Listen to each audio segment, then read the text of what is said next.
Assalamu alaikum wa rahmatullahi wa barakatuh. Mr. Abdullah Amin is talking, and welcome to our biology lesson for grade 9. Today, inshallah, we're going to talk about the second part of gene expression and regulation.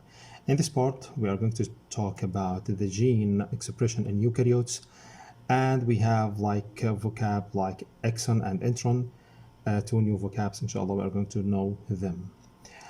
As a start, guys, we know that all the organisms in this world may be prokaryotes or eukaryotes. Prokaryotes, single-celled organism that they don't have nucleus or membrane-bound organelles, and their DNA is free in the cytoplasm.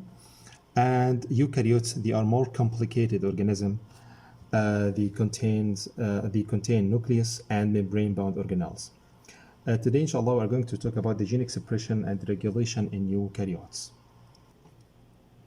Eukaryotes regulate gene expression at many points. We know that, guys, the human body have like more than 200 types of cells. All of them, they have the same DNA, but actually they are different. They are different in the structure, and also they are different in the function. And they can use different set of genes.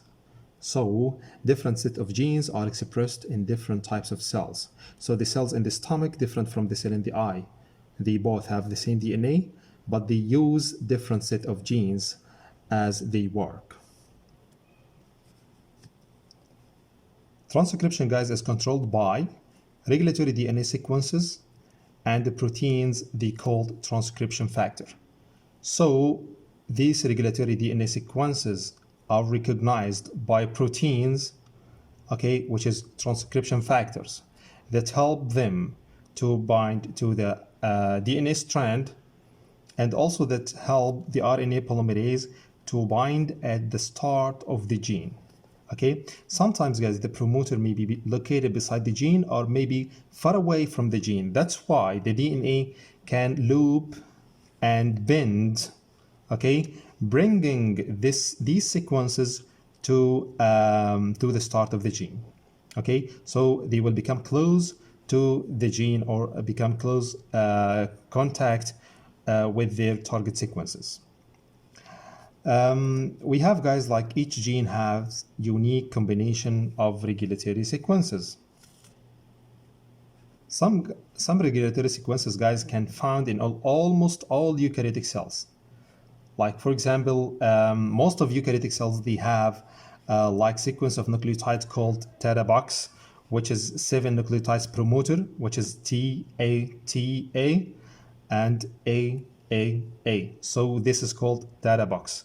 Okay, so this is a gene sequence. This is a promoter, okay, at the beginning of the gene.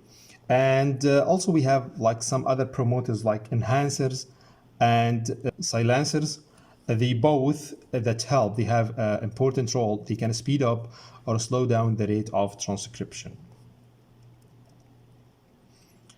One thing else, guys, which is RNA processing. After RNA is released from the nucleus and before it being used, so it has to be processed. So the processing of RNA is important part of gene regulation in eukaryotes. Okay, so this processing including 3 major steps. We have, guys, like the first part, which is a cap, which is a specialized nucleotide that added at the beginning of messenger RNA.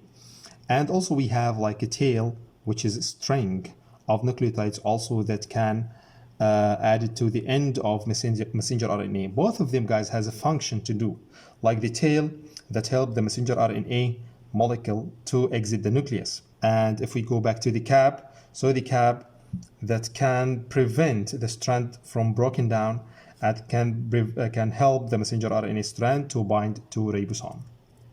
Okay, one thing else, guys, we have parts like exon and intron. These exons, guys, they are nucleotide segment that contain the code for a part of DNA, and the spaces between them, which is intron. Introns are nucleotide segments that occur between exons. So then it will be removed. Then, guys, after adding the cap and tail, after like joining the exons together and removing the introns, we have like a strand of messenger RNA. It's ready to being used. and then it will leave the nucleus and go to the ribosome to start translation. So this is the last part about the lesson. I hope you enjoyed this lesson and have a nice day.